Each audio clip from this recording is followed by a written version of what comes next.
ರಾಷ್ಟ್ರೀಯ ಹೆದ್ದಾರಿ 66ರ ಹಳೆಯಂಗಡಿ ಜಂಕ್ಷನ್ ಬಳಿ ಚಾಲಕನ ನಿಯಂತ್ರಣ ತಪ್ಪಿ ಟೆಂಪೋ ಲಾರಿಯೊಂದು ಭಾನುವಾರ ರಾತ್ರಿ ಅಂಗಡಿಯೊಳಗೆ ನುಗ್ಗಿದ್ದು ಅಪಾರ ಹಾನಿ ಸಂಭವಿಸಿದೆ.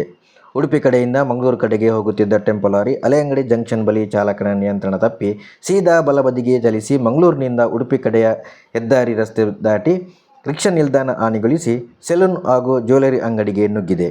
ಅಪಘಾತದ ರಭಸಕ್ಕೆ ರಿಕ್ಷಾ ನಿಲ್ದಾಣದ ಶೀಟ್ ಹಾಗೂ ಕಬ್ಬಿಣದ ರಾಡ್ಗಳಿಗೆ ಹಾನಿಯಾಗಿದೆ. ಸೆಲೂನ್ ಹಾಗೂ ಜ್ಯುವೆಲರಿ ಅಂಗಡಿ ಧ್ವಂಸಗೊಂಡಿದೆ. ಅಪಘಾತದಿಂದ ಟೆಂಪೋ ಲಾರಿ ಚಾಲಕ ಶಿರಸಿ ನಿವಾಸಿ ಸಂತೋಷ್ ಎಂಬಾತನಿಗೆ ಗಾಯಗಳಾಗಿದ್ದು ಮುಕ್ಕ ಆಸ್ಪತ್ರೆಗೆ ದಾಖಲಾಗಿದ್ದಾರೆ. ಸ್ಥಳಕ್ಕೆ ಮಂಗಳೂರು ಉತ್ತರ ಟ್ರಾಫಿಕ್ ಪೊಲೀಸರು ಭೇಟಿ ನೀಡಿ ಪರಿಶೀಲಿಸಿದ್ದು ಟೆಂಪೋ ಲಾರಿಯನ್ನು ಕ್ರೇನ್ ಮೂಲಕ ತೆರವುಗೊಳಿಸಲಾಗಿದೆ.